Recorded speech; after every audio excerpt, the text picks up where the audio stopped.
So, if you've been looking for advice for how to improve your English on the internet, you've probably heard of the shadowing technique. It is a good technique that can definitely help you start pronouncing words in English much better. However, I see that 90% or more of you guys are doing it incorrectly. If you're passively just mumbling along to something you're listening to while you're doing household chores or when you're at the gym or when you're driving in your car, you're not really shadowing, you're just parroting the words. Real shadowing is more of an active drill as opposed to a passive drill. In this video, I'll show you exactly how to make sure that you're using the shadowing technique correctly so that you can actually see results and your English level will actually increase as you do it. Now, there's one thing we need to address first, which is most of you guys who are at the intermediate levels of English are really good at understanding English, but you're not very good at speaking English or using application skills such as writing, typing, or texting. And quite frankly, the reason why this is it's pretty obvious, and that is you are not practicing your speaking skills enough. And the reason why you are not practicing your speaking skills enough are most likely because it feels unnatural. It's much easier to pop on a YouTube video or a podcast and just listen to English media than it is to actually try to articulate very unnatural sounds that you've never made in your entire life almost. But I can tell you right now that you will need to get comfortable being uncomfortable if you ever want to improve your English speaking skills and become a fluent English speaker. Now, it will be uncomfortable at first, but once you actually apply the shadowing technique correctly and you do it consistently on a daily basis, it will feel like it's second nature. It will feel natural, and you will be able to speak naturally as a result. And keep in mind, this doesn't just apply to learning the English language.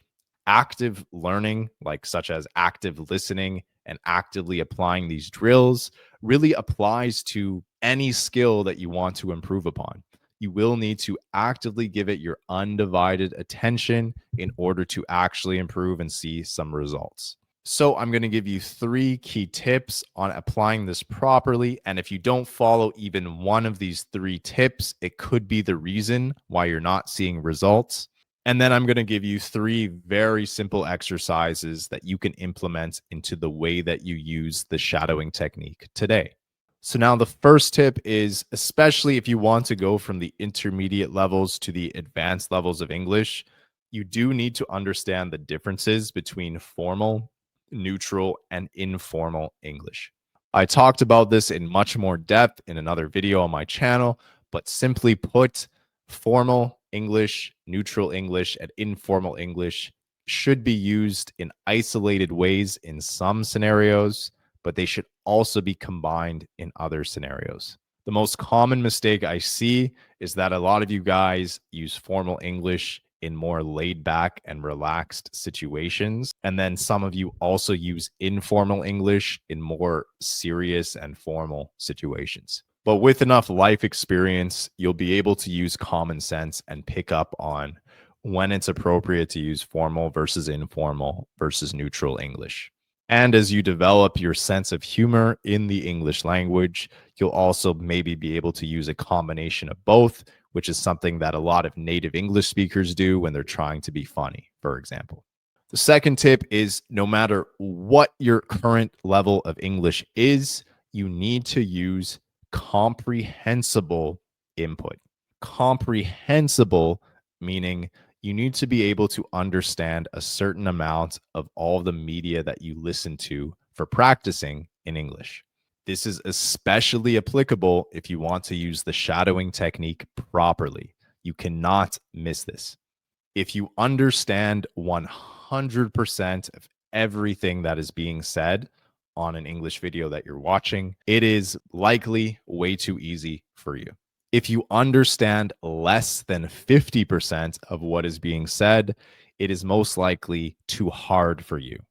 The sweet spot is when you can understand around approximately 80% of what is being said in the video that you're using to practice with.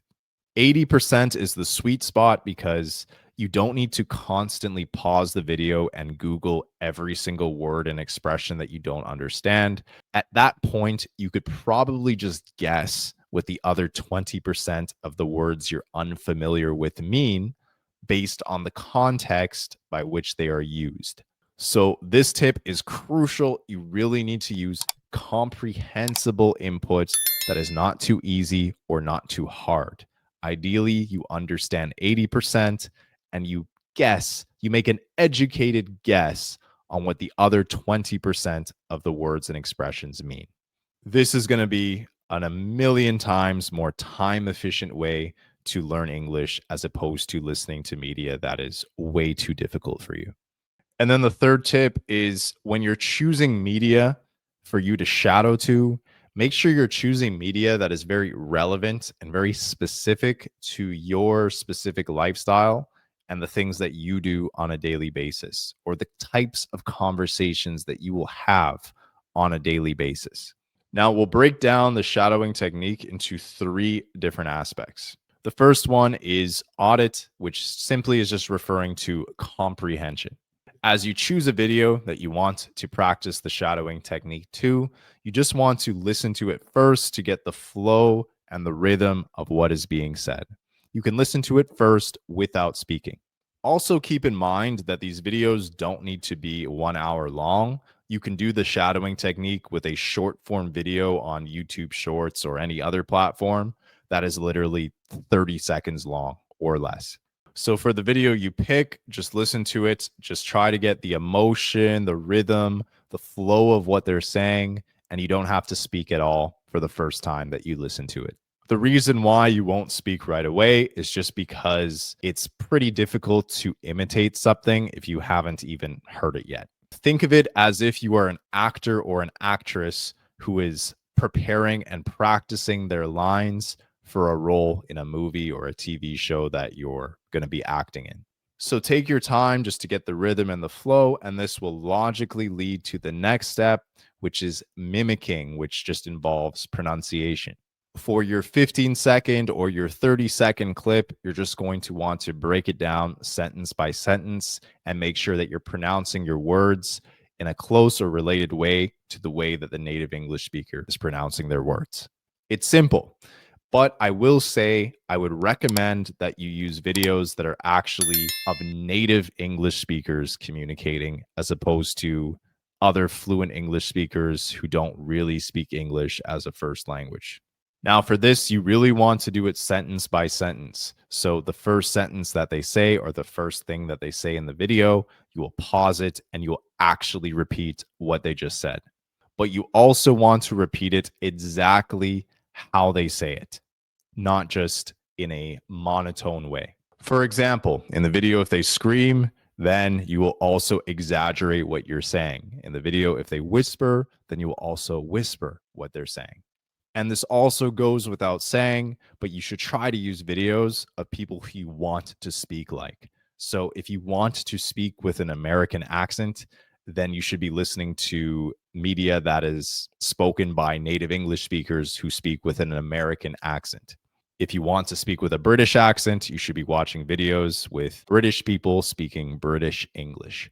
By pausing it after every sentence, it might feel annoying, but this is actually incredibly crucial as a step because you really want to match the way they say it and train your mouth to say it the same way. And more importantly, if you record yourself saying these things and compare it to how the native speakers say it, you will really, really be able to see the gaps in where you need to improve upon your pronunciation. It's really, really important that you're able to compare the way that you speak to how native English speakers speak in order to improve, in order to see where you can get better in terms of your delivery and your articulation. And before I dive into the last aspect, keep in mind it's not necessarily a bad thing to speak English with an accent. It's totally normal and it's okay. What you really want to go for is just being able to speak naturally and being able to speak clearly. So if your voice doesn't sound exactly the same as a British person who speaks English, it's not the end of the world. But in the terms of the way that you deliver your messages in English, your rhythm, your flow, and your articulation, it should be similar to the rhythm, flow, and articulation of native speakers of English. But in terms of having a little bit of an accent, don't get too hung up on this. It's not the end of the world. And this leads to the last aspect, which is sync, which involves your overall fluency. So, this is the true shadowing part of the shadowing drill. So, to recap, first, you played the video without speaking.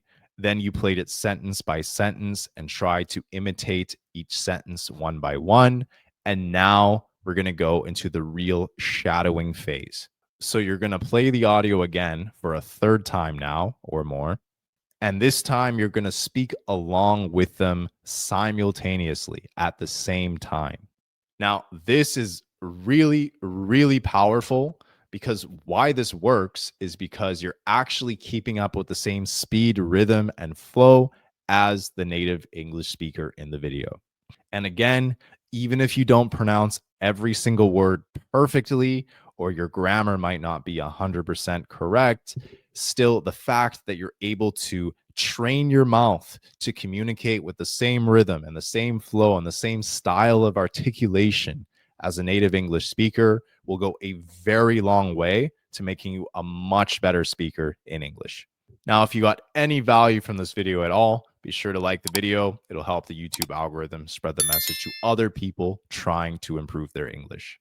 And if you have any questions at all, leave a comment down below and also let me know where you're from and what your native language is. I'm always very curious to know.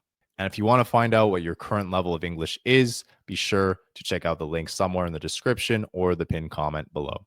And if you want to learn a simple routine to improve your English daily, be sure to watch the next video on the screen.